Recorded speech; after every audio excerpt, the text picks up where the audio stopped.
Hi hello എല്ലാവർക്കും ഇന്നത്തെ competitive exam കോർണറിലേക്ക് സ്വാഗതം. ഇന്നത്തെ നമ്മുടെ class +2 level biology text base ചെയ്തിട്ടുള്ള ഒരു ക്ലാസ്സാണ്. എൻവയോൺമെൻറ്റൽ ഇഷ്യൂസ് എന്ന് പറയുന്ന ഒരു സെക്ഷൻ നമുക്ക് സയൻസ് ആൻഡ് ടെക്നോളജിയിൽ വളരെ ഇമ്പോർട്ടൻ്റ് ആയിട്ടുള്ള ഒരു കാര്യമാണ്. അത് ഈ ഒറ്റ ചാപ്റ്റർ നോക്കിക്കഴിഞ്ഞ് കഴിഞ്ഞാൽ നമുക്ക് കുറേ പോയിന്റ്സ് നമുക്ക് ഒരുമിച്ച് കിട്ടും. പിന്നെ കൂട്ടത്തിൽ പറയാനുള്ളത് സയൻസ് ആൻഡ് ടെക്നോളജി മാത്രമല്ല, ജോഗ്രഫിക്കകത്ത് various forms of pollution, global warming, അതുപോലെ ഗ്ലോബൽ ഇഷ്യൂസ് എന്ന് പറഞ്ഞിട്ട് നമുക്കൊരു സെക്ഷൻ കിടപ്പുണ്ട്. അതെല്ലാം ഈ ഒരു ചാപ്റ്ററുമായിട്ട് റിലേറ്റഡ് ആണ്. പിന്നെ ഒരു പ്രധാനപ്പെട്ട കാര്യം പറഞ്ഞോട്ടെ, +2 ലെവൽ ആയതുകൊണ്ട് കുറച്ച് ഏറെയുള്ള ഒരു ടോപ്പിക്കാണിത്. അതുകൊണ്ട് ബോറടിക്കാതെ മാക്സിമം ഞാൻ നോക്കിയിട്ടുണ്ട്. വേണ്ട പോയിന്റ്സ് മാത്രം ഞാൻ പറയും. നിങ്ങളൊരു നോട്ട്ബുക്ക് എടുത്തതിന് ശേഷം അത് നോട്ട് ചെയ്ത് പോകാനായിട്ട് തൊട്ടേ ശ്രദ്ധിക്കുക. എന്തെങ്കിലും മനസ്സിലാകാന്നുണ്ടെങ്കിൽ ലാസ്റ്റ് നിങ്ങൾ എനിക്ക് കമൻറ്റ് ബോക്സിൽ ഇട്ടിരുന്നാൽ മതി. നമുക്കത് ചർച്ച ചെയ്ത് തന്നെ സംശയങ്ങളൊക്കെ മാറ്റാം. അപ്പോൾ നമുക്ക് സ്റ്റാർട്ട് ചെയ്യാം. അപ്പോൾ ഈ ചാപ്റ്ററിൽ നമ്മൾ പ്രധാനമായിട്ടും പഠിക്കാൻ പോകുന്നത് ഡിഫറെൻറ്റ് ടൈപ്പ് ഓഫ് പൊല്യൂഷൻസിനെ പറ്റിയിട്ടാണ്. അതിനകത്ത് വായു മലിനീകരണം, ജലമലിനീകരണം അഥവാ വാട്ടർ പൊല്യൂഷൻ, ആഗ്രോ കെമിക്കൽസ് മൂലമുണ്ടാകുന്ന മലിനീകരണങ്ങൾ, റേഡിയോ ആക്റ്റീവ് വേസ്റ്റ് മൂലമുണ്ടാകുന്നത്, പിന്നെ ഗ്രീൻ ഹൗസ് എഫക്റ്റിനെ പറ്റിയിട്ടും ഗ്ലോബൽ വാർമിങ്ങിനെ പറ്റിയിട്ടും പറയണം. പിന്നെ ഓസോൺ ലെയറിൻ്റെ ഡിപ്ലീഷനെ പറ്റി പറയുന്നുണ്ട്. വനനശീകരണത്തിൻ്റെ ആ ഒരു കാരണങ്ങൾ, വനനശീകരണം മൂലം നമുക്കുണ്ടാവുന്ന പ്രശ്നങ്ങളെ പറ്റിയിട്ടും പറയുന്നുണ്ട്. അപ്പം നമുക്ക് സ്റ്റാർട്ട് ചെയ്യാം. ഒന്നാമത്തെ പോയിന്റ് നോക്കിക്കോളൂ. പൊല്യൂഷൻ എന്താണെന്നാണ് ആദ്യം പറയാൻ പോകുന്നത്. നോട്ട് ചെയ്തോളൂ. Pollution is any undesirable change in physical, chemical or biological characteristics of air, land, water or soil. അപ്പോൾ ഒന്നാമത്തെ പോയിന്റ് പഠിച്ചു. പൊല്യൂഷൻ എന്താണ്? എയറിലോ, വായുവിനോ, ഭൂമിക്കോ അല്ലാന്നുണ്ടെങ്കിൽ വെള്ളത്തിനോ സോയിലിനോ ഒക്കെ ഒരു വേണ്ടാത്ത രീതിയിലുള്ള ഫിസിക്കൽ ചേഞ്ച് ആയിക്കോട്ടെ, കെമിക്കൽ ചേഞ്ച് ആയിക്കോട്ടെ, ബയോളജിക്കൽ ക്യാരക്ടറിസ്റ്റിക്സ് ആയിക്കോട്ടെ, എന്തിനെങ്കിലും ഒരു മാറ്റം ഉണ്ടാവുകയാണെങ്കിൽ അതിനെ നമ്മൾ വിളിക്കുന്ന പേരാണ് പൊല്യൂഷൻ. പിടികിട്ടിയല്ലോ. 2, പൊല്യൂഷന് കാരണമാകുന്ന ആ ഒരു ഏജന്റിനെ വിളിക്കുന്ന പേരാണ് പൊല്യൂട്ടൻസ്. എന്താണ്? What is pollution? പൊല്യൂട്ടന്റ് എന്താണെന്ന് പറഞ്ഞു. Agent that brings about such an undesirable change are called pollutants. Pollutants കാരണമാണ് പൊല്യൂഷൻ ഉണ്ടാവുന്നത്. മൂന്നാമത്തെ പോയിന്റ് നോക്കിക്കോളൂ. ഇൻ ഓർഡർ ടു കൺട്രോൾ എൻവയോൺമെന്റൽ pollution, the government of India has passed environment protection act 1986. 3 point.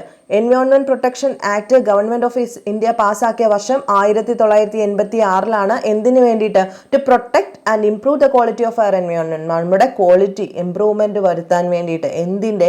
എൻവയോൺമെന്റിന്റെ quality improve ചെയ്യാൻ വേണ്ടിയിട്ട് government of India പാസ്സാക്കിയ നിയമമാണ് environment protection act 1986. 3 കാര്യങ്ങൾ പഠിച്ചു. What is pollution, what is pollutant and environment protection act. 3 കാര്യങ്ങളും not ചെയ്ത് വെക്കാം.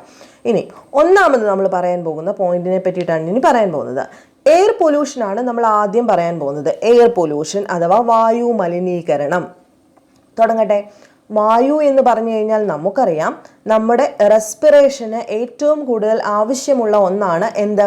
വായു എന്ന് പറയുന്നത്. ഈ വായുവിനകത്ത് മലിനീകരണം ഉണ്ടായാൽ നമ്മൾ ഏറ്റവും കൂടുതൽ ബാധിക്കുന്നത് ചെടികളെയാണ്. ആദ്യം ചെടികളെ ബാധിക്കും, ക്രോപ്സിനെ ബാധിക്കും, ദെൻ ആനിമൽസിനെയും മനുഷ്യനെയും എല്ലാവരെയും ബാധിക്കും. ഹ്യൂമൻ റെസ്പിറേറ്ററി സിസ്റ്റം തന്നെ തകരാറിലാവുന്ന ഒരു കാര്യമാണ് എന്ത്? എയർ പൊല്യൂഷൻ എന്ന് പറയുന്നത്. ഇനി ഇതിനകത്ത് നമുക്ക് വേണ്ട പോയിന്റ് നോക്കിക്കോളുക. തെർമൽ പവർ പ്ലാന്റ്സിൽ സ്മോക്ക് സ്റ്റാക്സ് ഉണ്ട്. Of thermal power plants. അതിൻ്റെ പടമാണ് ഇവിടെ കൊടുത്തിരിക്കുന്നത്. നോക്കിക്കോളൂ. Smoke stacks of thermal power plants, smelters and other industries release particulate and gaseous air pollutants together with harmless gases such as nitrogen, oxygen, etc. These pollutants must be separated, filtered out before releasing the harmless gases into the atmosphere. നമുക്കറിയാം, air pollution കൂടുതൽ ഉണ്ടാകുന്നത് ഫാക്ടറികളിൽ നിന്നും produce ചെയ്യുന്ന ആ ഒരു പുകയിൽ നിന്നാണ്. ആ ഒരു കാര്യം, അതായത് അതിൽ നിന്നും, ഈ പുകയിൽ നിന്നും വേണ്ടാത്ത ഗ്യാസസ് ഒഴിവാക്കാൻ വേണ്ടിയിട്ടുള്ള ഒരു ഉപകരണമാണ് ഇവിടെ കൊടുത്തിരിക്കുന്നത്, ഇലക്ട്രോസ്റ്റാറ്റിക് പ്രസിപ്പിറ്റേറ്റർ. അതൊന്ന് നോട്ട് ചെയ്ത് വെക്കുക. എന്താണ് ഇലക്ട്രോസ്റ്റാറ്റിക് പ്രസിപ്പിറ്റേറ്റർ എന്ന്? ഇതാണ് അതിൻ്റെ പടം. ഒത്തിരി പഠിക്കണ്ട. There are several ways of removing particulate matter. The most widely used, which is the electrostatic precipitator. എന്താണ്? ഇലക്ട്രോസ്റ്റാറ്റിക് പ്രസിപ്പിറ്റേറ്റർ ഉപയോഗിച്ചിട്ടാണ് എന്തെടുക്കുന്നത്?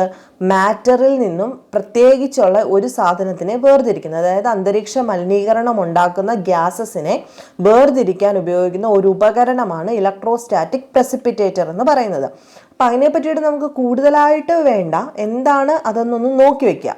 ഇനി നമുക്ക് പറയാനുള്ള ഒരു point, according to central pollution control board എന്താണ് സെൻട്രൽ പൊല്യൂഷൻ കൺട്രോൾ ബോർഡ് പറയുന്നതനുസരിച്ച് നോക്കിക്കേ, particulate size 2.5 micrometre or less in diameter, അതായത് 2.5 മൈക്രോമീറ്റർ തൊട്ടുള്ള ഈ പാർട്ടിക്കിൾസ് ഉണ്ടല്ലോ, അതാണ് greatest harm to human health. അതായത് 2.5 മൈക്രോമീറ്ററോ അല്ലെങ്കിൽ 2.5 PM അതിന് താഴെയുള്ള ഡയമീറ്റർ ഉള്ള പൊല്യൂട്ടൻസ് ആണ് നമ്മുടെ ഹ്യൂമൻ ബീയിങ്സിൻ്റെ ഹെൽത്തിനെ കൂടുതൽ ബാധിക്കുന്നത്. മനസ്സിലായല്ലോ? These fine particulates can be inhaled deep into the lungs and cause breathing and respiratory system symptoms, irritations, inflammations and damage to the lungs and premature death. അതായത് ഏറ്റവും ചെറുത് 2.5 മൈക്രോമീറ്ററിൽ താഴെയുള്ള പർട്ടിക്കുലറായിട്ടുള്ള പൊല്യൂട്ടൻസ് ആണ് നമ്മുടെ റെസ്പിറേറ്ററി സിസ്റ്റത്തിനെ ഏറ്റവും കൂടുതൽ ബാധിക്കുന്നത് എന്നാണ് CPCB central pollution control board പറയുന്നത്. പിടികിട്ടിയല്ലോ? അപ്പം അത് ആ സൈസ് ഒന്ന് നോക്കി വെച്ചേക്കുക. അത്രയുമാണ് ഈ ഇത്രയും പോർഷൻസിനകത്തുനിന്ന് നമുക്ക് വേണ്ട പോയിന്റ്സ്. അതിനകത്ത് ഇലക്ട്രോസ്റ്റാറ്റിക് പ്രസിപ്പിറ്റേറ്ററിൻ്റെ പേര് പ്രത്യേകം നോട്ട് ചെയ്തോളുക. 2.5 മൈക്രോമീറ്ററിൻ്റെ ആ ഒരു ലെവലും നോട്ട് ചെയ്ത് വെച്ചേക്കുക. പിന്നീട് നമുക്കറിയാവുന്ന കാര്യമാണ് എന്താ, ഓട്ടോമൊബൈൽസ്, അതായത് വെഹിക്കിൾസിൻ്റെ പുകയിൽ നിന്നാണ് ഏറ്റവും കൂടുതൽ നമുക്ക് എന്തുണ്ടാവുന്നത്, എയർ പൊല്യൂഷൻ അടുത്തത് ഉണ്ടാവുന്നത്. അതങ്ങ് വിട്ടേക്കുക, അതിനകത്തൊന്നും വേണ്ട. ഇനിയും പറയാൻ പോകുന്ന point, in India the air prevention and control act 1981, എന്താണ് ഇന്ത്യയിൽ air prevention and control pollution act ഫോഴ്സിൽ വന്ന വർഷമാണ് 1981. ഇത് അമെൻഡ് ചെയ്ത വർഷമാണ് 1987. എന്താണ് എയർ പൊല്യൂഷൻ ആക്ട് അല്ലെങ്കിൽ air prevention and control of pollution act ഫോഴ്സിൽ വന്നത് 1981. ഇത് അമെൻമെന്റ് ചെയ്ത വർഷം എന്താണ് 1987. എന്തും കൂടി ഇതിനകത്ത് ഇൻക്ലൂഡ് ചെയ്തെന്ന് നോക്കിക്കേ, നോയിസിനെയും കൂടെ, അതായത് ശബ്ദത്തിനെയും കൂടെ എയർ പൊല്യൂട്ടൻ്റ് ആയിട്ട് ഇൻക്ലൂഡ് ചെയ്തതാണ് 1987. അപ്പോൾ force air prevention and control pollution act 1981 ഫോഴ്സിൽ വന്നു. അമെൻഡ് ചെയ്തത് 1987. എന്തിനെ കൂടെ ഇൻക്ലൂഡ് ചെയ്തു, നോയിസിനെ കൂടെ എയർ പൊല്യൂട്ടൻ്റ് ആയിട്ട് ഇൻക്ലൂഡ് ചെയ്തു. ഇനി എന്താണ് noise? Noise is undecided high level of sound, അതായത് നമ്മുടെ ചെവിക്ക് താങ്ങാൻ പറ്റുന്നതിൽ കൂടുതലുള്ള അൺഡിസൈഡ് ആയിട്ടുള്ള സൗണ്ടിനെയാണ് നമ്മൾ നോയിസ് എന്ന് വിളിക്കുന്നത്. We have got use to associating loud sound with pleasure and entertainment, not realising that noise causes psychological and physiological disorder in humans. അതായത് നമുക്ക് കേൾക്കാൻ പറ്റുന്ന, നമുക്ക് ഇഷ്ടപ്പെടുന്ന സൗണ്ട് ആണെന്നുണ്ടെങ്കിൽ കുഴപ്പമില്ല. പക്ഷേ ഒരു പരിധിയിൽ കൂടുതൽ നമുക്ക് അക്സെപ്റ്റഡ് ചെയ്യാൻ പറ്റാത്തതിനെയാണ് നമ്മൾ എന്തെന്ന് വിളിക്കുന്നത്, നോയിസ് എന്ന് വിളിക്കുന്നത്. അല്ലേ? നോക്കിക്കേ, the bigger the city, the bigger the function, the greater the noise. അതായത് വലിയ വലിയ സിറ്റികളിലൊക്കെ പോകുന്ന സമയത്ത് സൗണ്ടൊക്കെ ഭയങ്കര ഇറിറ്റേറ്റഡ് ആയിട്ട് നമുക്ക് തോന്നാറുണ്ട്. A brief exposure to extremely high sound level 150 dB or more generated by take off a jet plane or rocket may damage eardrum, thus permanently impairing hearing ability. 150 ഡെസിബലിൽ കൂടുതൽ, ഡെസിബൽ എന്താണ്, സൗണ്ടിൻ്റെ യൂണിറ്റ് ആണ്. അതിൽ കൂടുതൽ ഈ jet പ്ലെയിൻ്റെയോ റോക്കറ്റിൻ്റെയോ ഒക്കെ sound നമ്മുടെ year ഡ്രംസിനെ തന്നെ ബാധിക്കാനായിട്ട് കാരണമുണ്ടാവാറുണ്ട്. അപ്പം ഇങ്ങനെ വന്നു കഴിഞ്ഞാൽ damage hearing ability of humans. Noise also cos sleeplessness, അതായത് നമുക്ക് ഉറക്കമില്ലായ്മ ഉണ്ടാവാം, ഹേർട്ട് ബീറ്റ് കൂട്ടാനുള്ള സാധ്യതയുണ്ട്, ബ്രീത്തിങ് പാറ്റേൺ മാറ്റാനുള്ള സാധ്യതയുണ്ട്. അതുകൊണ്ട് ഹ്യൂമൻസിനെ ഏറ്റവും കൂടുതൽ ബാധിക്കുന്ന ഒരു പോയിൻ്റാണ് അല്ലെങ്കിൽ ഒരു മലിനീകരണമാണ് എന്തെന്ന് പറയുന്നത്, നോയിസ് പൊല്യൂഷൻ എന്നും പറയുന്നത്. അപ്പോൾ ഇവിടെ നിന്ന് പറഞ്ഞ പോയിന്റ്സ് ഏതൊക്കെയാണ്? എയർ പ്രിവെൻഷൻ ആൻഡ് പ്രൊട്ടക്ഷൻ അല്ലെങ്കിൽ air prevention and control pollution act എന്നാണ് നിലവിൽ വന്നത് അല്ലെങ്കിൽ ഫോഴ്സ്ഫുള്ളി വന്നത്. ദെൻ എന്നാണ് അതിനകത്ത് നോയിസിനെ കൂടെ ഇൻക്ലൂഡ് ചെയ്തത്. ആ രണ്ട് കാര്യങ്ങളും നോക്കി വെച്ചോണം. പിടികിട്ടിയല്ലോ? പിന്നെ ആ പേജിൽ തന്നെ നമുക്ക് കൊടുത്തിരിക്കുന്നത് എയർ പൊല്യൂഷനെ എങ്ങനെ കൺട്രോൾ ചെയ്യാമെന്ന് പറഞ്ഞിട്ട് ഡൽഹിയിൽ നടത്തിയൊരു സ്റ്റഡിയെ പറ്റിയിട്ടാണ്. അവിടെ അവർ പറയുന്ന ഒരു പ്രധാനപ്പെട്ട കാര്യം, എല്ലാം നോക്കണ്ട, കംപ്രസ്ഡ് നാച്ചുറൽ ഗ്യാസ് CNG എന്തിനു പകരം ഉപയോഗിച്ചു? അതായത് ഡൽഹിയിൽ CNG ഡീസലിന് പകരം ഉപയോഗിച്ചു. അപ്പോൾ കിട്ടിയ ഒരു റിപ്പോർട്ട് വൈസ് ആണ് നെക്സ്റ്റ് പേജിൽ കൊടുത്തിരിക്കുന്നത്. ഓക്കെ, അപ്പോൾ എന്തെങ്കിലും കുറഞ്ഞിട്ടുണ്ടോ കൂടിയിട്ടുണ്ടോ? അപ്പോൾ ഡീസലിന് പകരം CNG ഉപയോഗിച്ചു അവർ, എന്നിട്ട് മാറ്റം വന്നോ എന്ന് നോക്കിയ ഒരു കേസ് സ്റ്റഡിയാണ് അവിടെ കൊടുത്തിരിക്കുന്നത്. നമുക്ക് വേണ്ട, നമ്മളത് വിട്ടേക്കാം. CNGയുടെ ഫുൾ ഫോം ഒന്ന് നോക്കി വയ്ക്കുക. എന്താണ് കംപ്രസ്ഡ് നാച്ചുറൽ ഗ്യാസ്? ഒന്ന് നോക്കി വെച്ചാൽ മാത്രം മതി. ഓക്കെ അല്ലേ? ഇനിയും നമ്മൾ പറയാൻ പോകുന്നത് വാട്ടർ പൊല്യൂഷനെ പറ്റിയിട്ടാണ്. എന്താണ്? ജലമലിനീകരണത്തിനെ പറ്റിയിട്ടാണ് നെക്സ്റ്റ് നമ്മൾ പറയാൻ പോകുന്നത്. Water pollution and it's control. നോക്കിക്കോളൂ. Human beings have been abusing the water bodies around the world by disposing into them all kinds of waste. We tend to believe that water can wash away everything, not taking cognizance of the fact that a water bodies are our life. വായിച്ചു വിട്ടേക്കാണ് കാര്യം. ഞാൻ പറയാം, എല്ലാവർക്കും അറിയാവുന്നതുപോലെ തന്നെ നമ്മുടെ ഏറ്റവും കൂടുതൽ അത്യന്താപേക്ഷിതമായിട്ടുള്ളൊരു കാര്യമാണ് വെള്ളം എന്ന് പറയുന്നത്. ഇപ്പം നമ്മൾ എന്താ ചെയ്യുന്നത്? വെള്ളത്തിനകത്തോട്ട് നമുക്ക് വേണ്ടാത്ത വേസ്റ്റുകളെല്ലാം അങ്ങ് ഒഴുക്കി വിടുകയാണ് ചെയ്യുന്നത്. കുളം ആയിക്കോട്ടെ, നദി ആയിക്കോട്ടെ, സ്ട്രീം റിവർ ആയിക്കോട്ടെ, ഈസ്റ്ററീസ് ആയിക്കോട്ടെ, ഓഷൻസ് ആയിക്കോട്ടെ, അവിടെ എല്ലാം നമ്മൾ എന്താണ് മലിനീകരണം, അതായത് നമുക്ക് വേണ്ടാത്ത വേസ്റ്റുകളെല്ലാം തട്ടിക്കൊണ്ടിരിക്കുകയാണ് അല്ലേ. Realizing the importance of maintaining the cleanliness of the water bodies, the Government of India, നമുക്ക് വേണ്ട പോയിന്റ് വരുന്നു. The Government of India Act passed the Water Prevention and Control Pollution Act 1974. എന്താണ് നമുക്ക് വേണ്ട point? Government of India act. ഏത് act കൊണ്ടുവന്നത്? Government of India has pass water prevention and control of pollution 1974 കൊണ്ടുവന്നിരിക്കുന്നത്. പിടികിട്ടിയല്ലോ. ആ ഒരു date കണ്ടുപിടിച്ച് വെച്ചേക്കുക. Government of India has pass water prevention and control of pollution act 1974. എന്തിനു വേണ്ടിയിട്ട്? വാട്ടർ റിസോഴ്സസിനെ പ്രൊട്ടക്ട് ചെയ്യാൻ വേണ്ടിയിട്ട്. അപ്പം 3 കാര്യങ്ങൾ ഇതുവരെ നമ്മൾ പഠിച്ചു കഴിഞ്ഞു. അതെല്ലാം നമുക്ക് വേണ്ട പോയിന്റ്സ് ആണ്. ഇനി നോക്കിക്കേ, domestic sewage and industries effluents എന്ന് പറഞ്ഞുകൊണ്ടാണ് കൊടുത്തിരിക്കുന്നത്. നമുക്കറിയാം, അതിനകത്ത് നമുക്ക് അറിയാൻ വയ്യാത്ത കാര്യങ്ങളായിട്ടൊന്നുമില്ല. നോക്കിക്കേ, വെള്ളം 99.9% വെള്ളത്തിനകത്ത് ഇംപ്യൂരിറ്റീസിന്റെ കാര്യമാണ് അവിടെ കൊടുത്തിരിക്കുന്നത് അല്ലേ. സസ്പെൻഡഡ് സോളിഡ്, അതായത് സാൻഡ്, സിൽറ്റ്, ക്ലേ, അതെല്ലാം കൂടെ അതിനകത്തുണ്ട്. ക്ലോയിഡൽ മെറ്റീരിയൽ ആയിട്ടുള്ള ബാക്ടീരിയ, ക്ലോത്ത്, പേപ്പർ ഫൈബേഴ്സ് എല്ലാം അടങ്ങിയിട്ടുണ്ട്. ഡിസോൾവ്ഡ് മെറ്റീരിയൽസ് ആയിട്ടുള്ള ന്യൂട്രിയൻസ് അതെല്ലാം അടങ്ങിയിട്ടുള്ളതാണ് ഇംപ്യൂരിറ്റീസ് എന്ന് പറയുന്നത്. 0.1% ആണ് അതിനകത്ത് വന്നിട്ടുള്ള ഇംപ്യൂരിറ്റീസ്. എന്നാൽ ഇപ്പം അങ്ങനെയാണോ? ഇപ്പം നമ്മളിവിടെ കലർത്തി കൊടുത്തുകൊണ്ടിരിക്കുകയാണ് മലിനീകരണം. ഇനി ഇവിടെ വേണ്ട പോയിന്റ്സ് മാത്രം ഞാൻ പറയാം, അത് നിങ്ങളൊന്ന് നോട്ട് ചെയ്ത് വെക്കും. ഇനി പറയാൻ പോകുന്ന കാര്യങ്ങൾ ശ്രദ്ധിച്ചോണം. നമ്മുടെ വെള്ളത്തിനകത്ത് സോളിഡായിട്ടുള്ള കാര്യങ്ങളാണ് വന്ന് വീഴുന്നതെങ്കിൽ നമുക്കതിനെ റിമൂവ് ചെയ്യാൻ വളരെ എളുപ്പമാണ്. എന്നാൽ നൈട്രേറ്റ്, ഫോസ്ഫേറ്റ്, ന്യൂട്രിയൻസ് ആയിട്ടുള്ള സാൾട്ടുകളൊക്കെ ആണെങ്കിൽ, അല്ലെങ്കിൽ toxic metals, iron, organic compound ഒക്കെയാണ് അതിനകത്ത് കലങ്ങിയിരിക്കുന്നതെങ്കിൽ നമുക്കത് എടുത്ത് മാറ്റാൻ ബുദ്ധിമുട്ടാണ്. കൈകൊണ്ട് എടുത്ത് മാറ്റാനോ കണ്ണുകൊണ്ട് കാണാനോ പറ്റില്ല, ആണല്ലോ. ഡൊമസ്റ്റിക് സ്വീവേജ്, നമ്മുടെ വീടുകളിൽ നിന്നുള്ള മലിനമായിട്ടുള്ള ജലങ്ങളും വേസ്റ്റുകളും എല്ലാം primarily contain biodegradable organic matter. ഈ പറയുന്ന പോയിന്റ്സ് എല്ലാം വളരെ വളരെ വളരെ ഇമ്പോർട്ടൻ്റ് ആണ് കേട്ടോ, നോക്കിക്കോണേ. അതായത് നോക്കിക്കേ, നമ്മുടെ ഡൊമസ്റ്റിക് സ്വീവേജിൽ ബയോഡിഗ്രേഡബിൾ ആയിട്ടുള്ള ഓർഗാനിക് മാറ്റേഴ്സ് ഉണ്ട്, which readily decomposes thanks to bacteria and other microorganisms which can multiply using these organic substances as a substrate and hence utilize some of the components of sewage. നമ്മൾ ഒഴുക്കി വിടുന്നതിനകത്ത് ഒരുപാട് biodegradable ആയിട്ടുള്ള organic matters ഉണ്ട്. അതിനകത്ത് ആര് കാണും? ബാക്ടീരിയകൾ കാണും അല്ലേ. ഇതെപ്പോഴും ഇങ്ങനെ മൾട്ടിപ്ലൈ ആയിക്കൊണ്ടേയിരിക്കും, ബാക്ടീരിയാസ് ഇങ്ങനെ ഇരട്ടിച്ചുകൊണ്ടേയിരിക്കും. It is possible to estimate the amount of biodegradable organic matter in sewage water by measuring. ഈ പോയിന്റ് നോക്കിക്കേ, biochemical oxygen demand, BOD. എന്താണ് BOD എന്ന് പറയുന്നത്? Biochemical oxygen demand. അതായത് ബാക്ടീരിയാസ് വെള്ളത്തിൽ കൂടുമ്പോഴേക്കും അവർക്ക് എന്ത് വേണം? ഓക്സിജൻ വേണം അല്ലെ. വെള്ളത്തിൽ നിന്നുള്ള മാക്സിമം ഓക്സിജൻ ഇവരങ്ങ് എടുക്കും. നെക്സ്റ്റ് പോയിന്റ് നോക്കിക്കേ, micro organism involve in biodegradable of organic matter in the receiving water body consuming a lot of oxygen. അപ്പോൾ ഈ ബയോഡിഗ്രേഡബിൾ ആയിട്ടുള്ള മൈക്രോ ഓർഗാനിസംസ് വെള്ളത്തിൽ നിന്നും എന്തെടുക്കും? മാക്സിമം ഓക്സിജനെ ഇങ്ങനെ എടുക്കും. And that is result there is A sharp decline in dissolved oxygen down stream from the point of sewage discharge. അങ്ങനെ വന്നു കഴിയുമ്പോൾ എന്താ സംഭവിക്കുന്നത്? ഓക്സിജന്റെ ആ ഒരു ലെവല് വെള്ളത്തിൽ കുറയും. ഇത് എന്തിന് കാരണമായി തീരും?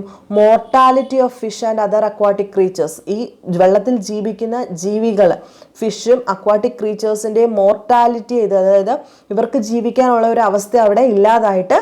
രണ്ട് നോക്കിക്കേ, presence of large amount of nutrients in water also causes excessive growth in planktonic. എന്താണ് പ്ലാങ്ക്ടോണിക്? പുതിയ വേർഡായിരിക്കും, സയൻസ് പഠിച്ചിട്ടില്ലാത്തവർക്ക്. പ്ലാങ്ക്ടോണിക് എന്ന് പറയുന്ന പുതിയ വേർഡായിരിക്കും. നോക്കിക്കേ, ലാർജ് എമൗണ്ട് ന്യൂട്രിയൻസ് വെള്ളത്തിൽ വന്നു കഴിയുമ്പോഴേക്കും അവിടെ ഒരുപാട് പ്ലാങ്ക്ടോണിക്സ് എന്ന് വെച്ച് കഴിഞ്ഞാൽ ഫ്രീ ഫ്ലോട്ടിംഗ് ആൽഗകളാണ്. നമ്മൾ കണ്ടിട്ടുണ്ട് പായലുകൾ ഇങ്ങനെ മണ്ടയ്ക്ക് കിടക്കുന്നത്, അതിനെയാണ് പ്ലാങ്ക്ടോണിക് എന്ന് വിളിക്കുന്നത്. ആൽഗൽ ബ്ലൂം എന്നും വിളിക്കാം. which impart a distinct color to the water bodies. Algal blooms cause deterioration of the water quality and fish mortality. അപ്പോൾ ആൽഗകളുടെ ആ ഒരു അതിപ്രസരം കാരണം നമ്മുടെ വാട്ടർ ക്വാളിറ്റി നശിക്കുന്നു. ഫിഷുകൾക്ക് അവിടെ താമസിക്കാൻ വയ്യാത്തൊരവസ്ഥയിലേക്ക് വരുന്നു. Some bloom forming algae are extremely toxic to the human beings and animals.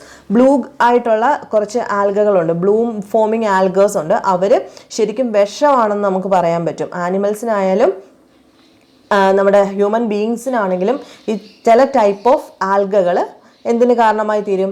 വിഷമായിട്ട് പോലും കാരണമായിട്ട് തീരാറുണ്ട്. അപ്പോൾ ഇത്രയും കാര്യങ്ങൾക്കകത്ത് എന്താണ് ബയോകെമിക്കൽ ഓക്സിജൻ ഡിമാൻഡ്, അതായത് ഫുൾ ഫോം എന്ന് പഠിച്ചു വയ്ക്കുക. 2 എന്താണ് പ്ലാങ്ക്ടോണിക് എന്ന് പഠിച്ചു വയ്ക്കുക. ഒരു ആൽഗയാണെന്നൂടെ നോക്കി വെച്ചേക്കുക. എങ്ങനെയാണ് ഈ നമ്മൾ കലർത്തി വിടുന്ന ആ ഒരു മലിനീകരണം സംഭവിക്കുന്ന കാര്യങ്ങൾ എങ്ങനെയാണ് എന്തിനെ ബാധിക്കുന്നതെന്ന് വെള്ളത്തിനെ ബാധിക്കുന്നത്, എങ്ങനെയാണ് വാട്ടർ പൊല്യൂഷൻ ആ അക്വാട്ടിക് ലൈഫിനെ ബാധിക്കുന്നതെന്നൊക്കെ നിങ്ങൾ മനസ്സിലായി കാണുമെന്ന് വിശ്വസിക്കുകയാണ്. പറയുന്ന കാര്യങ്ങൾ വ്യക്തമാവുന്നുണ്ടെന്ന വിശ്വാസത്തിൽ ഞാൻ തുടരുകയാണ്. നെക്സ്റ്റ് കാര്യം നോക്കിക്കേ. ഈ ഒരു പേര് നിങ്ങൾ ഓർത്ത് വെച്ചോണേ, Eichhornia crassipes. The world most problematic aquatic വീഡാണ്. അതായത് ഏറ്റവും കൂടുതൽ ജലത്തിനകത്ത് പ്രശ്നങ്ങൾ ഉണ്ടാക്കുന്ന ഒരു പ്ലാന്റ് ആണത്. അതിൻ്റെ പേരെന്ന് നോക്കുകയാണ് ഇക്കോർണിയ ക്രാസിപ്പസ്. അതിൻ്റെ കാര്യം പറയാം. അതിൻ്റെ വേറൊരു പേരാണ് ടെറർ ഓഫ് ബംഗാൾ എന്നറിയപ്പെടുന്നത്. ടെറർ ഓഫ് ബംഗാൾ എന്നാണ് അറിയപ്പെടുന്നത്.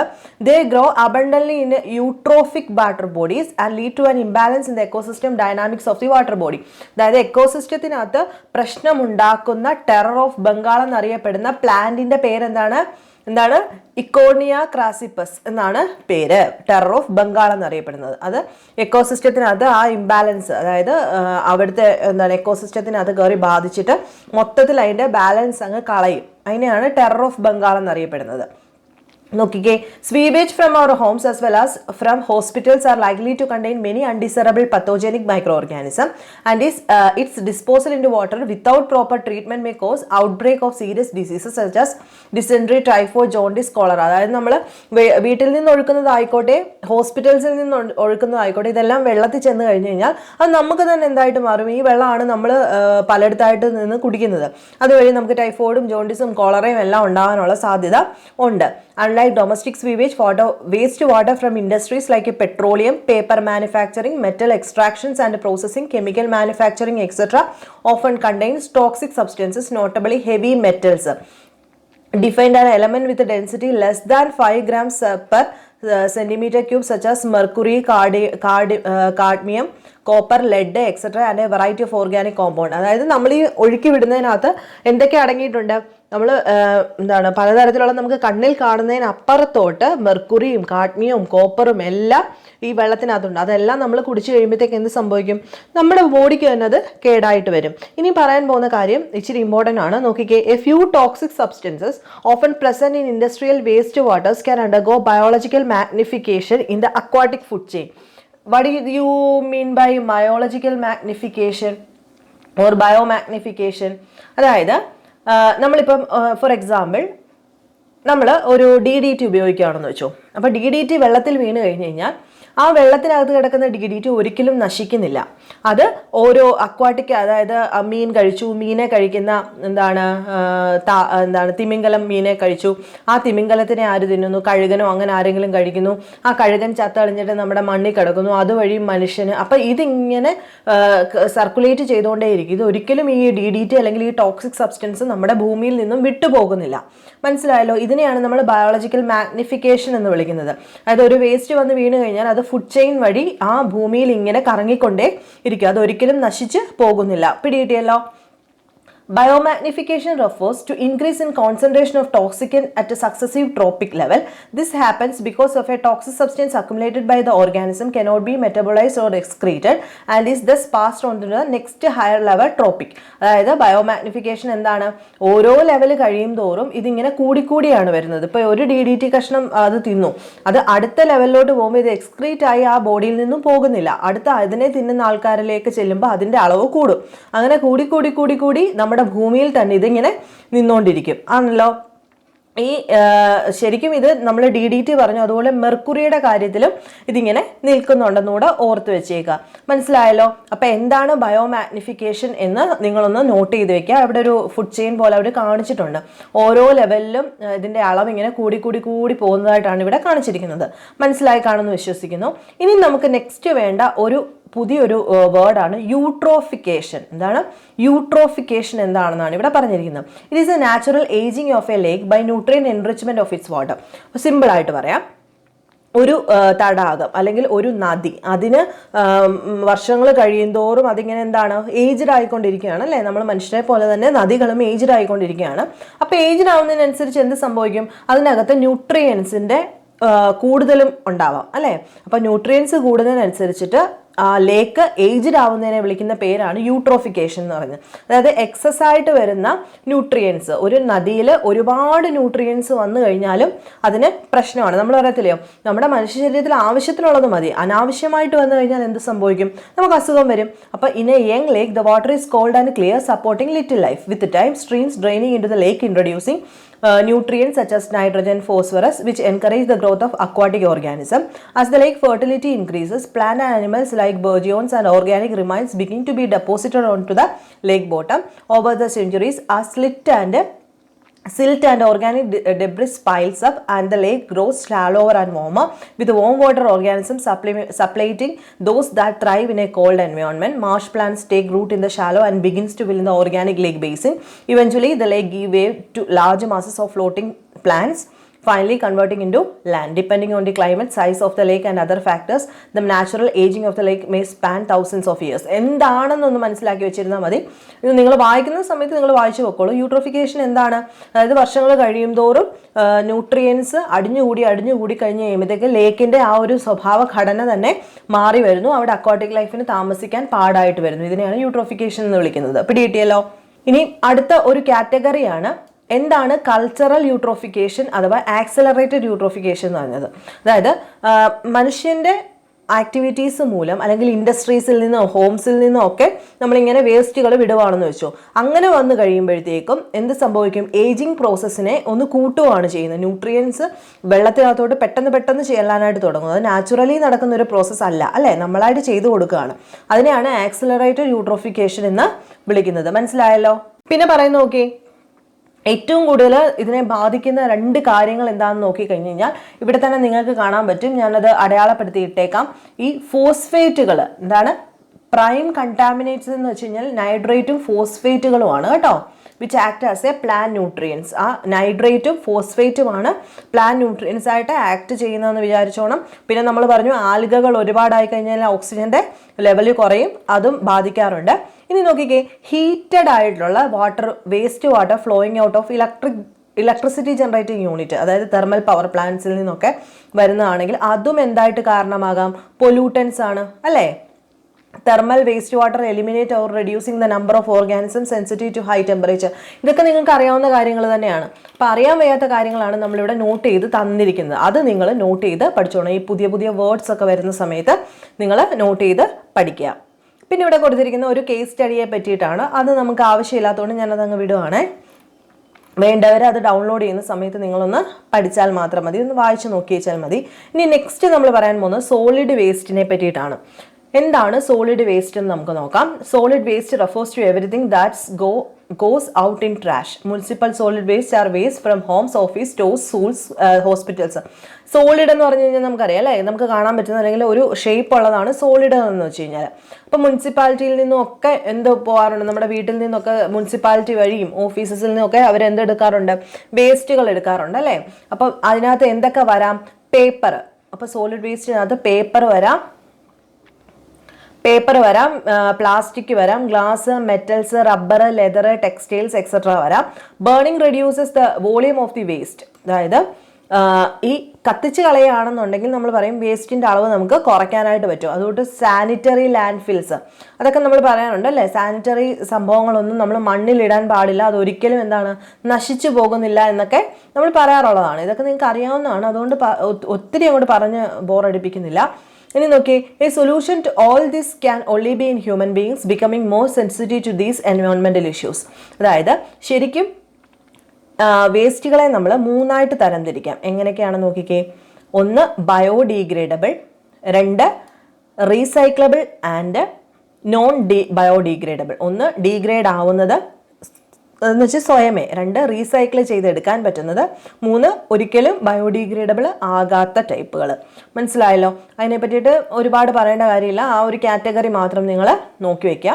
പിന്നെ പറയുന്നുണ്ട് ഹോസ്പിറ്റൽസ്, അതായത് ഹോസ്പിറ്റൽസ് ആണ് ഏറ്റവും ഒരുപാട് രീതിയിൽ നമുക്ക് അപകടകരമാകുന്ന രീതിയിലുള്ള വേസ്റ്റുകൾ പ്രൊവൈഡ് ചെയ്യുന്ന ആൾക്കാരാണ് ഹോസ്പിറ്റൽസ്.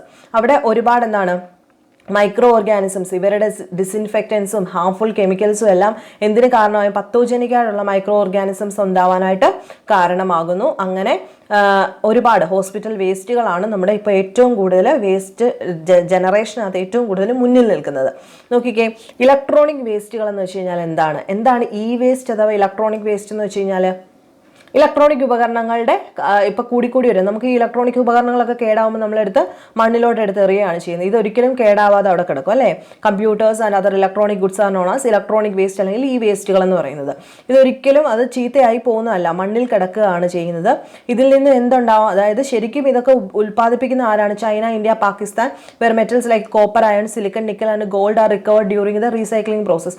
അതായത് ഇത് ശരിക്കും ഈ വേസ്റ്റുകൾ നമ്മൾ റീസൈക്കിൾ ചെയ്തില്ല എന്നുണ്ടെങ്കിൽ നമ്മുടെ മണ്ണിൽ തന്നെ കിടക്കും, എക്കോ ഫ്രണ്ട്ലി അല്ല. അപ്പം നമ്മൾ എന്താ ചെയ്യേണ്ടത്? റീസൈക്ലിംഗ് ആണ് അല്ലേ? റീസൈക്ലിംഗ് ആണ് ഇതിന് ഒരേ ഒരു മാർഗം എന്ന് പറയുന്നത്. ഇതൊക്കെ നമുക്ക് അങ്ങ് വിട്ടേക്കാം, കാരണം നിങ്ങൾക്ക് എല്ലാവർക്കും അറിയാവുന്നതായതുകൊണ്ട് പറയുന്ന പോയിന്റ്സ് മാത്രം നോട്ട് ചെയ്ത് പോവുക. ആഗ്രോ കെമിക്കൽസ് ആൻഡ് ദെയർ എഫക്ട്സിനെ പറ്റിയിട്ടാണ്. ആഗ്രോ കെമിക്കലും അതിൻ്റെ എഫക്ട്സും. എന്താണ് ആഗ്രോ കെമിക്കൽ എന്ന് ഞാൻ പറയാം. എന്ന് വെച്ച് കഴിഞ്ഞാൽ എന്താണ്, നമ്മൾ കൃഷിക്ക് വേണ്ടിയിട്ടൊക്കെ എന്ത് ഉപയോഗിക്കാറുണ്ട്? ഇനോർഗാനിക് ആയിട്ടുള്ള ഫെർട്ടിലൈസേഴ്സും അതുകൊണ്ട് എന്താണ് പെസ്റ്റിസൈഡുകളും ഒക്കെ യൂസ് ചെയ്യാറുണ്ട് ക്രോപ്പ് പ്രൊഡക്ഷനായിട്ട് അല്ലേ? അപ്പോൾ അതിനെയൊക്കെയാണ് നമ്മൾ എന്തെന്ന് വിളിക്കുന്നത്? ആഗ്രോ കെമിക്കൽസ് എന്ന് വിളിക്കുന്നത്. അതിങ്ങനെ മണ്ണിൽ കടന്നു കഴിഞ്ഞ് കഴിഞ്ഞാൽ എന്ത് സംഭവിക്കും? ഈ മണ്ണിൽ നിന്ന് ഒലിച്ചിട്ട് വെള്ളത്തിലൊക്കെ പോയി വീഴും. വെള്ളത്തിൽ പോയി കഴിഞ്ഞ് കഴിഞ്ഞാൽ എന്ത് സംഭവിക്കും? നമ്മളിപ്പോൾ പറഞ്ഞ യൂട്രോഫിക്കേഷൻ എന്ന് പറയുന്ന പ്രോസസ്സ് നടക്കും. അതായത് ആവശ്യമില്ലാത്ത ന്യൂട്രിയൻസ് നദികളിലൊക്കെ പോയി വീഴും. അതുകൊണ്ട് മണ്ണിൽ അതിൻ്റെ ഒരു സന്തുലനാവസ്ഥ തന്നെ ബാധിക്കാനായിട്ട് സാധ്യതയുണ്ട്. അതൊന്ന് മനസ്സിലാക്കി വെച്ചിരുന്നാൽ മതി. നെക്സ്റ്റ് റേഡിയോ ആക്റ്റീവ് വേസ്റ്റ് ആണ്. എന്താണ് റേഡിയോ ആക്റ്റീവ് വേസ്റ്റ് എന്ന് വെച്ച് കഴിഞ്ഞാൽ? നോക്കിക്കോളൂ, റേഡിയേഷൻസ് എന്ന് വെച്ച് കഴിഞ്ഞാൽ എന്താണ്? that is given off by nuclear waste. It's extremely damage to organism. ഓർഗാനിസത്തിനെ ഏറ്റവും കൂടുതൽ ബാധിക്കുന്ന ഒരു കാര്യമാണ് എന്ത്? റേഡിയേഷനുകൾ എന്ന് വിളിക്കുന്നത് അല്ലേ, അല്ലെങ്കിൽ ന്യൂക്ലിയർ വേസ്റ്റുകൾ എന്ന് വിളിക്കുന്നത് അല്ലേ? അപ്പം it create various disorders. The most frequent of all being ക്യാൻസറിന് കാരണമാകുന്ന കാര്യമാണ് എന്ത്? റേഡിയോ ആക്റ്റീവ് വേസ്റ്റുകൾ എന്ന് പറയുന്നത്. Therefore, nuclear waste is an extremely potent pollutant and has to be dealt with utmost caution. അപ്പോൾ ഏറ്റവും കൂടുതൽ പൊല്യൂഷനെ ബാധിക്കുന്ന അല്ലെങ്കിൽ ഏറ്റവും എക്സ്ട്രീംലി പൊട്ടൻ്റ് ആയിട്ടുള്ള പൊല്യൂട്ടൻ്റ് ഏതാണെന്ന് നിങ്ങളോട് ക്വസ്റ്റ്യൻ ചോദിക്കുകയാണെങ്കിൽ നിങ്ങൾ എന്താ ചെയ്യേണ്ടത്? ഒന്നെങ്കിൽ റേഡിയോ ആക്റ്റീവ് വേസ്റ്റ് എന്ന് എഴുതുക, അല്ലെങ്കിൽ ന്യൂക്ലിയർ വേസ്റ്റ് ഉണ്ടെങ്കിൽ അത് എഴുതുക. ഓക്കെ, അതങ്ങ് വിട്ടേക്കുക. ഇനി അപ്പോൾ നമ്മുടെ പൊല്യൂഷൻസിൻ്റെ കാറ്റഗറി കഴിഞ്ഞു. ഇനി നമ്മൾ പറയാൻ പോകുന്നത് ഗ്രീൻ ഹൗസ് എഫക്റ്റിനെ പറ്റിയിട്ടും ഗ്ലോബൽ വാർമിങ്ങിനെ പറ്റിയിട്ടുമാണ്. അപ്പോൾ നിങ്ങൾക്ക് എല്ലാവർക്കും അറിയാൻ പോകുന്നത് എന്താണ് ഗ്രീൻ ഹൗസ് എഫക്റ്റ് എന്ന് പറയുന്നത് എന്താണെന്ന് നമുക്കറിയാം അല്ലേ? അതെന്താണ് ഗ്രീൻ ഹൗസ് എഫക്റ്റ് എന്ന് പറയുന്ന ഒരു നാച്ചുറലി ഒക്കറിങ് ഫിനോമിനയാണ്. That is responsible for heating earth surface and the atmosphere. നമുക്കറിയാം, ഇവിടെ പടം കൊടുത്തിട്ടുണ്ട് അല്ലേ? ഗ്രീൻ ഹൗസ് എന്ന് പറയുന്നത് surprise to know the greenhouse effect average temperature എർത്തിൻ്റെ നിലനിർത്തിക്കൊണ്ട് പോകുന്നുണ്ട് അല്ലേ? ഒരു പ്രൊട്ടക്ഷൻ പോലെ, അതായത് സൂര്യപ്രകാശം വെളിയിലോട്ട് പോകാത്ത രീതിയിൽ ഭൂമിയിലെ ചൂടിനെ നിലനിർത്താൻ വേണ്ടിയിട്ട് നമ്മുടെ അറ്റ്മോസ്ഫിയറിൽ ഒരു പ്രൊട്ടക്ഷൻ കൊടുത്തിട്ടുണ്ട് അല്ലേ? അതാണ് ഗ്രീൻ ഹൗസ് എഫക്റ്റ് എന്ന് വിളിക്കുന്നത്. അപ്പം ഏകദേശം surface of earth would have been chilly -80 degree Celsius rather than the present average of 50 degree Celsius. അതിനെ പറ്റിയിട്ട് നിങ്ങൾ ഒരുപാട് നോക്കണ്ട, ഒന്ന് പറയേണ്ട കാര്യങ്ങൾ.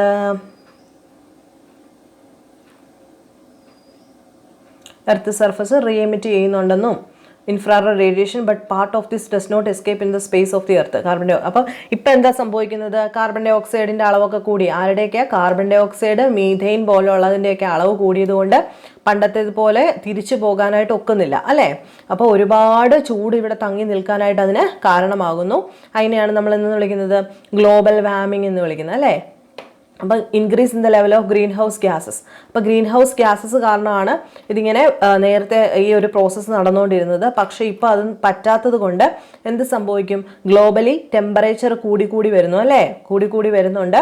അതിനെയാണ് നമ്മൾ ഗ്ലോബൽ വാർമിംഗ് എന്ന് വിളിക്കുന്നത്. അപ്പോൾ അത് കാരണം ഗ്ലോബൽ വാർമിംഗ് വന്നതോടുകൂടിയിട്ട് എന്തൊക്കെ സംഭവങ്ങളാണ് ഉണ്ടായിക്കൊണ്ടിരിക്കുന്നത്? ക്ലൈമറ്റിന് തന്നെ ചേഞ്ച് ഉണ്ടായിക്കൊണ്ടിരിക്കുന്നു. അതുപോലെ എൽനിനോ ലാനിനോ പ്രോസസ്സുകൾ, അതുപോലെ ഗ്ലോബൽ വാർമിംഗ് കാരണം ഉണ്ടാകുന്ന വേറൊരു കാര്യമാണ് എന്ത്? ഈ മഞ്ഞ് ഉരുകിയിട്ട് സമുദ്രനിരപ്പ് കൂടുകയൊക്കെ ചെയ്യുന്നത് എന്തുകൊണ്ടാണ്? ഗ്ലോബൽ വാർമിങ്ങിൻ്റെ പ്രശ്നം കൊണ്ടാണ്. ഇനി ozone depletion in the stratosphere ആണ് പറയാൻ പോകുന്നത്. ഓസോൺ ഡിപ്ലീഷൻ എവിടെയാണ്? You have earlier study in the chemistry text book. നമ്മൾ ഓൾറെഡി പഠിച്ചിട്ടുള്ള ഒരു കാര്യമാണ് എന്ത്? ഓസോൺ ലെയർ എന്ന് പറയുന്നതും, അല്ലെങ്കിൽ ഓസോൺ ലെയർ എവിടെയാണ്? സ്ട്രാറ്റോസ്ഫിയറിലാണെന്ന് നമുക്കറിയാം. There is good ozone also, അതായത് ബാഡ് ഓസോണും ഉണ്ട്, ഗുഡ് ഓസോണും ഉണ്ട് അല്ലേ? അപ്പം ഗുഡ് ഓസോൺ എവിടെയാണ്? Ozone is found in the upper part of the atmosphere, സ്ട്രാറ്റോസ്ഫിയറിലാണ് ഇത് കാണപ്പെടുന്നത്. It act as a shield absorbing ultraviolet radiation from the sun. UV rays are highly injurious to living organisms since DNA and proteins of living organisms preferentially absorb UV rays, and its high energy break the chemical bond within these molecules. The thickness of the ozone in a column of air from the ground to the top of the atmosphere is measured in terms of Dobson unit. അപ്പോൾ എന്താണ് thickness അളക്കുന്നതിനെ വിളിക്കുന്ന പേരാണ് Dobson unit. എന്തിൻ്റെ? ഓസോണിൻ്റെ അല്ലേ? Ozone എവിടെ കാണപ്പെടുന്നു? സ്ട്രാറ്റോസ്ഫിയറിൽ കാണപ്പെടുന്നു. അത് UV റേസ് എന്തിനെ DNA ഒക്കെ അബ്സോർബ് ചെയ്തെടുക്കും. അതിനെ അളക്കാനുള്ള യൂണിറ്റ് ആണ് ഡോപ്സൺ യൂണിറ്റ് എന്ന് പറയുന്നത്. മനസ്സിലായല്ലോ? Ozone gas is continuously formed by the action of UV rays on a molecular oxygen. It is degraded into molecular oxygen in the stratosphere. There should be a balance between the production and degradation of ozone in the stratosphere. Of late the balance has been അതായത് നേരത്തെ ഓസോണിൻ്റെ ഒരു degradation ഉണ്ടാവുന്നത് പെട്ടെന്ന് തന്നെ നമ്മളത് cover ചെയ്ത് പോകുമായിരുന്നു. പക്ഷേ ഇപ്പോൾ ഉണ്ടായിരിക്കുന്ന പ്രശ്നം എന്താണ്? CFC ക്ലോറോ ഫ്ലൂറോ കാർബൺസ് കാരണം എന്ത് സംഭവിക്കുന്നു? ഓസോണിന് ഡിപ്ലീഷൻ സംഭവിച്ചുകൊണ്ടിരിക്കുകയാണ് അല്ലേ? അപ്പം ലോവർ പാർട്ട് ഓഫ് ദി അറ്റ്മോസ്ഫിയറിൽ നിന്നും ഓസോൺ പാളികൾ നശിച്ചുകൊണ്ടിരിക്കുകയാണ്. അപ്പം in stratosphere UV rays act on releasing CI atom, carbon atoms പുറപ്പെടുത്തുകൊണ്ടിരിക്കുന്നു. CI degrades ozone releasing molecular oxygens. CI atoms are not consumed in the reaction, hence whatever CFCs are added to the stratosphere, there are permanent continuing effect on ozone level. അത് എന്താണ്? Ozone whole ഉണ്ടായിക്കൊണ്ടിരിക്കുന്നത്, അതായത് തിൻഡ് ozone layer. അതായത് ഈ CFC കാർബണിൻ്റെ ആ ഒരു pattern കാരണം എന്ത് പറ്റുന്നു? ഓസോണിന് ശോഷണം സംഭവിച്ചിട്ട് ഓസോണിന് ഇപ്പോൾ ഹോള് വീണുകൊണ്ടിരിക്കുന്നു. അതൊന്ന് നോക്കി വെച്ചാൽ മതി. നമ്മളോട് അത് ചോദിക്കാൻ പോകുന്നത് CFCയുടെ പേര് വെച്ചിട്ടായിരിക്കും. ഓക്കെ, അതൊന്ന് നോക്കി വയ്ക്കുക, നോട്ട് ചെയ്ത് വയ്ക്കുക. UVB എന്ന് പറയുന്നത്, അതായത് UVB എന്ന് പറഞ്ഞു കഴിഞ്ഞാൽ അൾട്രാവയലറ്റ് രശ്മികളുടെ ഒരു റേഞ്ചാണ്, വേവ് ലെങ്തിൻ്റെ ഒരു റേഞ്ചാണ്. ഏകദേശം 290 മുതൽ 320 നാനോമീറ്റർ വരെയുള്ള റേഞ്ചിനെയാണ് UVB എന്ന് വിളിക്കുന്നത്. അത് സ്കിൻ ക്യാൻസറും അല്ലെങ്കിൽ എന്താണ് കാട്രാക്റ്റ്, കണ്ണിനെയൊക്കെ ബാധിക്കാനുള്ള കാരണം ആയിട്ട് തീരുന്നുണ്ട് ഈ UVB റേസ് എന്ന് പറയുന്നത്. അത് ഇത് ഓസോൺ ഡിപ്ലീഷൻ വന്നു കഴിഞ്ഞപ്പോഴത്തേക്ക് ഡയറക്റ്റ് UVB റേസ് ഒക്കെ നമ്മുടെ ദേഹത്തോട്ട് വന്ന് വീഴുന്നുണ്ട്. അതിനെ പറ്റിയിട്ട് പറയാൻ വേണ്ടിയിട്ട് പറഞ്ഞതേ ഉള്ളൂ. ഇനി മോൺട്രിയൽ പ്രോട്ടോകോൾ എല്ലാ ക്ലാസ്സിലും നമ്മൾ പറയുന്നുണ്ട്. മോൺട്രിയൽ പ്രോട്ടോകോളിനെ പറ്റിയിട്ടല്ലേ? കാനഡ മോൺട്രിയലിൽ വെച്ചിട്ട് 1987 ഇത് ഒപ്പുവെക്കുന്നത്. എന്തിനു വേണ്ടിയിട്ടാണ് ഒപ്പുവെച്ചേ? അറിയാമല്ലോ, എന്തിനാ? ഓസോൺ ഡിപ്ലീഷനെ തടയാൻ വേണ്ടിയിട്ട് 1987 ഒപ്പുവെച്ചു. 1989 മുതൽ അത് ഫോഴ്സിൽ വന്നു. എന്താണ് ഉദ്ദേശം എന്ന് പറഞ്ഞാൽ ഓസോൺ ഡിപ്ലീഷനെ തടയാൻ വേണ്ടിയിട്ടുള്ള അത് പുറപ്പെടുവിക്കുന്ന, അതിനെ കൊല്ലാൻ ശ്രമിക്കുന്ന CFC പോലെയുള്ള സംഭവങ്ങളെ നമ്മൾ കരുതണം അല്ലെങ്കിൽ കുറയ്ക്കണം എന്ന് രാജ്യങ്ങളോട് പറയുന്നതായിരുന്നു മോൺട്രിയൽ പ്രോട്ടോകോൾ എന്ന് പറയുന്നത്. പിടികിട്ടിയല്ലോ?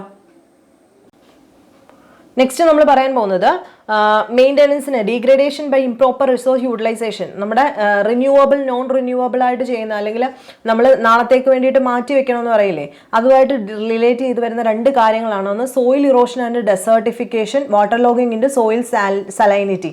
എന്താണ്? സോയിൽ ഇറോഷൻ കൂടി വരുന്നു. കാരണം എന്താണ്? മരം വെട്ടിക്കളയുന്നു അല്ലേ? വനനശീകരണവും അർബനൈസേഷനും ഒക്കെ വന്നു കഴിഞ്ഞപ്പോഴത്തേക്കും എന്ത് സംഭവിച്ചു? സോയിൽ ഇറോഷൻ വന്നുകൊണ്ടിരിക്കുന്നു.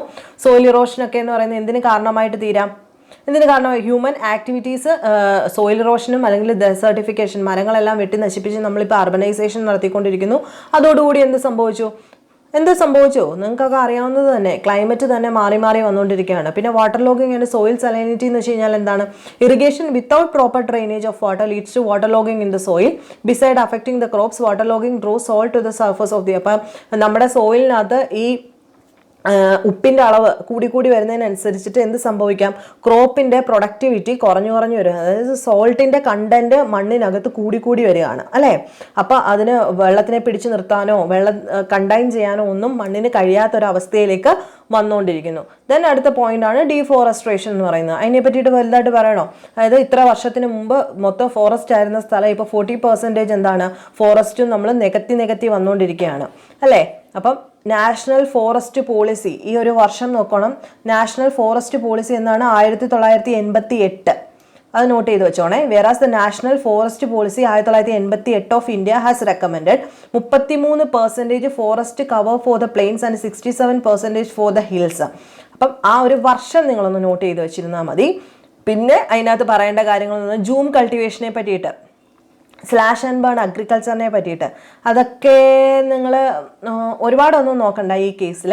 നമുക്ക് അതിനെ പറ്റിയിട്ടൊന്നും കൂടുതൽ ചോദിക്കാൻ സാധ്യതയില്ലാത്തത് കൊണ്ട് അതങ്ങ് വിട്ടേക്കാം. ഓക്കെ. പിന്നെ റീഫോറസ്ട്രേഷൻ എന്താണ്? വനനശീകരണമാണ് ഡീഫോറസ്ട്രേഷൻ. റീഫോറസ്ട്രേഷൻ എന്ന് പറഞ്ഞു കഴിഞ്ഞാൽ എന്താണ്? വനം വെച്ച് പിടിപ്പിക്കണം എന്നാണ് പറയുന്നത്. അപ്പോൾ സ്ലാഷ് ബേൺ അഗ്രികൾച്ചറും ജൂം കൾട്ടിവേഷനും ഒക്കെ അറിയാൻ വയ്യാത്തവരാരെങ്കിലും ഉണ്ടെങ്കിൽ ചോദിക്കാൻ, ഞാൻ പറഞ്ഞുതരാം. നെക്സ്റ്റ് ഈ ഒരു കാര്യം നോക്കിക്കോണേ. ഇതിന് തൊട്ട് പുറകിലായിട്ട് അതിൻ്റെ ഹിസ്റ്ററി പറഞ്ഞിട്ടുണ്ട്. നമ്മളത് പറയാൻ നേരമില്ലാത്തതുകൊണ്ട് അത് വിട്ടേക്കാം. വൈൽഡ് ലൈഫ് പ്രൊട്ടക്ഷന് വേണ്ടിയിട്ട് കൊടുക്കുന്ന ഒരു അവാർഡാണ് എന്ന് പറയുന്ന ഒരു അവാർഡാണ് ഏത്? Amrita Devi Bishnoi Wildlife Protection Award for the individuals or communities from rural areas that have shown extraordinary courage and dedication in protecting wildlife. അതായത് റൂറൽ ഏരിയാസിൽ എക്സ്ട്രാ കറേജും ഡെഡിക്കേഷനും എന്തിനു വേണ്ടി? വൈൽഡ് ലൈഫിനെ പ്രൊട്ടക്ട് ചെയ്യുന്നവർക്ക് വേണ്ടിയിട്ട് ഗവൺമെന്റ് ഓഫ് ഇന്ത്യ ആരംഭിച്ചിരിക്കുന്ന ഒരു അവാർഡാണ് എന്ത്? Amrita Devi Bishnoi wildlife protection award. ആ പേരൊന്ന് ഓർത്ത് വെച്ചേക്കാം. ദെൻ ചിപ്കോ മൂവ്മെന്റ് നമുക്ക് എല്ലാവർക്കും അറിയാം അല്ലേ. അതായത് ചിപ്കോ മൂവ്മെന്റ് ഓഫ് ഗർവാൾ ഹിമാലയാസിലാണ് അത് Chipko movement. 1974 local woman showed enormous bravery in protecting trees from the acts of contractors by hugging them. People all over the world have acclaim the Chipko movement. അപ്പോൾ ചിപ്കോ മൂവ്മെന്റിന്റെ വർഷം 1974 എന്തായിരുന്നു? വുമൻസ്, ലോക്കൽ വുമൻസ് മരം മുറിക്കുന്നതിനെതിരെ ചെയ്താണ്, കോൺട്രാക്ടേഴ്സിനോട് എതിരെ ചെയ്ത movement ആണ് ഇത് ചിപ്കോ മൂവ്മെന്റ് എന്ന് വിളിക്കുന്നത്. Then okay, realizing the significance of participation by local communities, the government of India in 1980s has introduced the concept of joint forest management. 1980 തുടങ്ങിയ കൺസെപ്റ്റ് ആണ് ജോയിന്റ് ഫോറസ്റ്റ് മാനേജ്മെന്റ്, JFM. എന്തിനു വേണ്ടിയിട്ടാണ്? So as you work closely with the local community for protecting the managing forest. അല്ലേ? In return for their service to the forest, the community get benefit of various forest product. അപ്പോൾ അവർ ഇതിനു വേണ്ടിയിട്ട് നിൽക്കുന്ന സമയത്ത് തിരിച്ച് അവർക്ക് എന്താണ് കൊടുക്കുന്നത്? അതായത് ലോക്കൽ പീപ്പിൾസ് ഉണ്ടല്ലോ, മീൻസ് ആരായിരിക്കും? ആദിവാസികളെ പോലെയുള്ള ആൾക്കാർ 1980 മുതൽ എന്ത് ചെയ്യുന്നുണ്ട്? ജോയിന്റ് ഫോറസ്റ്റ് മാനേജ്മെന്റ് അവരൂടെ ചെയ്യുന്നുണ്ട്. പകരമായിട്ട് അവർക്ക് എന്താണ് കൊടുക്കുന്നത്? ഫോറസ്റ്റിന്റെ പ്രോഡക്ട്സ് കൊടുക്കും. മെഡിസിൻ, റബ്ബർ, ഗം, ഫ്രൂട്ട്സ് ഒക്കെ അവർക്ക് കൊടുത്തുകൊണ്ടിരിക്കും. അതിന്റെ ഉദ്ദേശം എന്തായിരിക്കും? സസ്റ്റൈനബിൾ മാനേജ്മെന്റ് ആയിരിക്കും, അല്ലെങ്കിൽ കൺസർവ്ഡ് സസ്റ്റൈനബിൾ മാനറിൽ കൊണ്ടുവരിക എന്നുള്ളതായിരിക്കും ഇതിന്റെ ഉദ്ദേശം എന്ന് പറയുന്നത്. ചാപ്റ്റർ ഇവിടെ കഴിയുകയാണ്. നിങ്ങൾക്ക് ഇതിനകത്ത് നമ്മൾ വേണ്ട പോയിന്റ്സ് ആണ് ഈ നോട്ട് ചെയ്ത് പോയിരിക്കുന്നത്. നിങ്ങൾക്ക് അതൊക്കെ പിടികിട്ടി കാണുമെന്ന് വിശ്വസിക്കുന്നു. ഇത് നിങ്ങൾക്ക് മനസ്സിലായി കാണുന്ന രീതിയിലാണ് സിമ്പിളായിട്ട് പറയാൻ ശ്രമിച്ചത്. നിങ്ങൾക്കറിയാം +2 ടെക്സ്റ്റ് ബുക്ക് ആകുമ്പോൾ കുറച്ചേറെ കണ്ടന്റ് ഉണ്ടായിരിക്കും. നമുക്ക് അത്രയും കൂടെ ഒരു ക്ലാസ്സിനകത്ത് ഉൾപ്പെടുത്തുക എന്ന് പറയുന്നത് ചിലർക്ക് അത് ബോറായിട്ട് വന്നേക്കാം. അതുകൊണ്ടാണ് ഓടിച്ചിട്ട് പറയുന്നത്. ഇതിനകത്ത് എന്തെങ്കിലും മനസ്സിലാകാത്ത സെന്റൻസുകളോ വേർഡുകളോ ഒക്കെ ഉണ്ടെന്നുണ്ടെങ്കിൽ നിങ്ങൾക്ക് ചോദിക്കാം, കമന്റ് ബോക്സിൽ എഴുതി ചോദിക്കാം, ഞാൻ അതിന് റിപ്ലൈ ചെയ്യുന്നതായിരിക്കും. അപ്പം നിങ്ങൾക്ക് ക്ലാസ് ഇഷ്ടമാണെന്നുണ്ടെങ്കിൽ നിങ്ങൾ ലൈക്ക് ചെയ്യുക, ഷെയർ ചെയ്യുക, സബ്സ്ക്രൈബ് ചെയ്യുക. നെക്സ്റ്റ് ക്ലാസ്സിൽ കാണുന്നതിന് വരെ ബൈ.